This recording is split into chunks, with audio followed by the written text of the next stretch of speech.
Assalamualaikum warahmatullahi wabarakatuh. Hai anak-anak, apa kabar semua? Semoga kalian baik-baik saja ya. Perkenalkan, nama Ibu Ayu Bulan Bidadari. Kalian bisa memanggil dengan sebutan Ibu Bulan. Nah, Ibu berasal dari Universitas Islam Negeri Maulana Malik Ibrahim Malang. Pada hari ini kita akan belajar tema 2, subtema 2, manfaat hewan untuk kehidupan manusia pada pembelajaran kedua. Sebelum memulai pelajaran, alangkah baiknya kita awali kegiatan pembelajaran ini dengan doa ya. Kita baca bersama-sama. Bismillahirrahmanirrahim. Raditu billahi rabba wa bil islami dina wa bi muhammadin nabiyya wa rasula rabbi zidni ilma warzuqni fahma amin ya rabbal alamin. Alhamdulillah, kita sudah mengawali pembelajaran ini dengan doa. Nah, selanjutnya Ibu Guru akan memberitahu kalian apa sih yang kita akan pelajari pada hari ini. Yang kita pelajari pada hari ini yang pertama, pesan yang terkandung dalam kisah dongeng Semut dan Merpati. Yang kedua, kita akan mempelajari mengenai sifat individu dalam kehidupan sehari-hari dalam wujud pengamalan Pancasila. Kemudian yang ketiga, kita akan mempelajari tentang ekspresi yang kita tuangkan dalam sebuah pantomim. Oke, untuk langkah yang pertama, Ibu Guru akan membacakan kalian sebuah dongeng yang berjudul Kisah Semut dan Merpati Pengarang Anonim. Kalian simak dengan baik-baik ya. Kisah Semut dan Merpati Pengarang Anonim. Pada suatu hari, ada seekor semut yang sedang berjalan-jalan mencari makan di pinggir sungai. Seperti biasa, dia berjalan dengan riang dan karena kurang hati-hati, tiba-tiba ia terjatuh ke dalam sungai. Arus sungai menghanyutkannya. Semut itu timbul, tenggelam, dan kelelahan. Ia berusaha untuk menepi, tetapi tidak berhasil.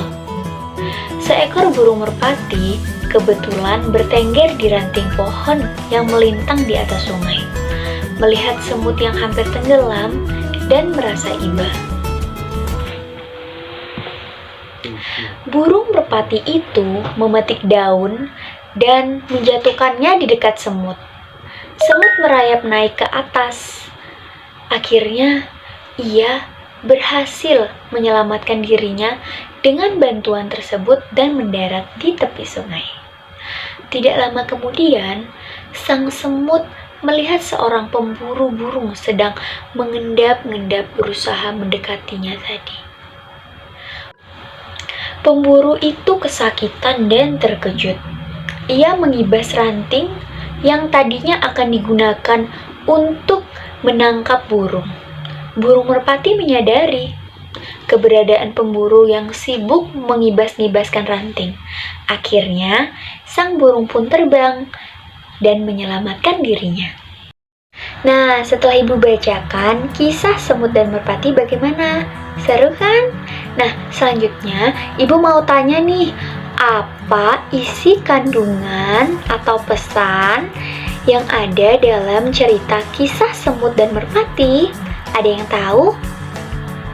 Ya, benar sekali. Jadi, pelajaran atau pesan yang dapat kita ambil dalam dongeng kisah semut dan merpati tersebut adalah bahwa kita sebagai makhluk hidup perlu saling tolong-menolong. Nah, selain itu, berbuat baik kepada sesama itu akan berbalik kepada diri kita sendiri. Nah, seperti burung yang membantu sang semut dan berhasil semut tersebut menyelamatkan diri, dan sebaliknya semut itu menolong pemburu yang akan menembak merpati. Nah, maka dari itu anak-anak, kalian jangan lupa saling tolong-menolong satu sama lain ya. Karena tolong-menolong itu merupakan perbuatan yang baik dan dapat bermanfaat untuk diri kita maupun orang lain. Kemudian, setelah kita mempelajari isi kandungan yang ada di dalam dongeng Kisah Semut dan Merpati, di sini kita akan mempelajari mengenai keberagaman sifat individu dalam kehidupan sehari-hari di rumah. Nah, sebelumnya Ibu akan membacakan sebuah bacaan yang ada di dalam buku kalian, buku siswa. Nah, kalian bisa membukanya ya. Kita baca bareng-bareng, oke? Bacalah teks Beni. Beni memelihara ayam di rumah karena ia menyukai binatang. Ayah Beni membuatkan kandang ayam. Setiap hari, Beni memberi makan dan minum kepada ayam-ayamnya. Ayam-ayamnya sudah ada yang bertelur. Beni bertugas mengumpulkan telur-telur itu. Ayah Beni juga menyukai binatang. Ia memelihara burung beo. Burung beo, ayah Beni bisa bicara. Ayah juga orang yang lucu. Ia mengajari burung beo berkata-kata lucu. Ayah dan Beni tertawa mendengarnya. Kadang-kadang Beni suka menggoda burung beo ayah. Nah, dari bacaan tersebut kita bisa menyimpulkan bahwa setiap individu memiliki keberagaman sifat. Nah, maka dari itu, Ibu hari ini akan membahas, Bu, apa sih contoh keberagaman individu yang kita bisa temui di dalam lingkungan? Oke, yang pertama, contoh keberagaman sifat individu itu rajin menjaga kebersihan. Nah, anak-anak, di sekitar kita ada yang rajin menjaga kebersihan. Dari cerita Beni dan Ayah, kita bisa menyimpulkan bahwa setiap manusia memiliki keberagaman sifat individu. Antara satu dengan yang lain memiliki sifat yang berbeda-beda. Nah, Ibu Guru, apa sih contoh keberagaman sifat individu yang bisa kita temui di sekitar lingkungan kita? Yang pertama, jadi ada yang rajin menjaga kebersihan, kemudian ada yang pemalas, ada yang tidak rapi dan tidak mau menjaga kebersihan. Kemudian selanjutnya ada juga yang kurang penyayang serta kasar, ada yang suka menolong, penyayang dan bersikap lembut, dan ada juga yang jujur serta dapat dipercaya. Nah, itulah anak-anak contoh dari sifat keberagaman individu yang dapat kita temui di sekitar kita. Selanjutnya kita akan bermain pantomim. Nah, apa sih pantomim itu? Pantomim adalah bagaimana cara kita memeragakan gerak dan ekspresi wajah seseorang yang menggambarkan sifat salah satu anggota keluarga maupun orang. Yang pertama, marah. Yang kedua, bingung. Yang ketiga, senang.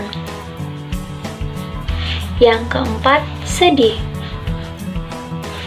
Yang kelima, ceria. Yang keenam, takut. Nah, itulah sekilas contoh mengenai pantomim, mengekspresikan wajah seseorang maupun sifat seseorang.